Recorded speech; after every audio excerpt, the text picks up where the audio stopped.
شوال کے روزوں کی بہت زیادہ فضیلت حدیث طیبہ میں وارد ہوئی ہے کہ حضور علیہ الصلوۃ والسلام نے ارشاد فرمایا کہ جس نے عید الفطر کے بعد شوال کے 6 روزے رکھے تو وہ ایسا ہے جیسے اس نے پورے سال کے روزے رکھے۔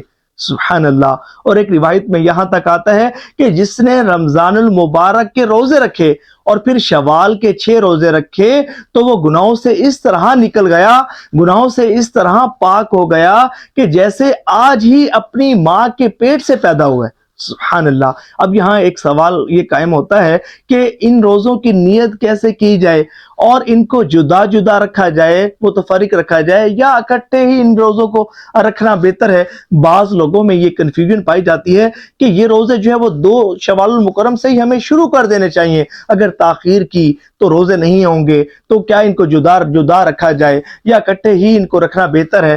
دیکھیں، بہتر تو یہ ہے کہ ان کو جدا جدا ہی رکھا جائے، یعنی کہ ہر ہفتے میں آپ 2 روزے رکھ لیں یا 3 رکھ لیں، ایک دن روزہ رکھا پھر افطار، پھر یعنی کہ روزہ نہ رکھیں پھر اگلے دن روزہ رکھیں، اس طرح بھی آپ کر سکتے ہیں۔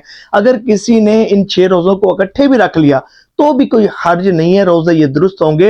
اور 2 شوال المکرم سے ہی روزے کا آغاز کرنا، یہ سمجھے کہ یہ ضروری نہیں ہے، یہ لازم نہیں ہے، پورے مہینے میں جب جب آپ چاہیں ان روزوں کو رکھ سکتے ہیں۔ اور ظاہر ہے کہ یہ نفلی روزے ہیں تو ان میں نفلی روزوں کی ہی نیت کریں گے۔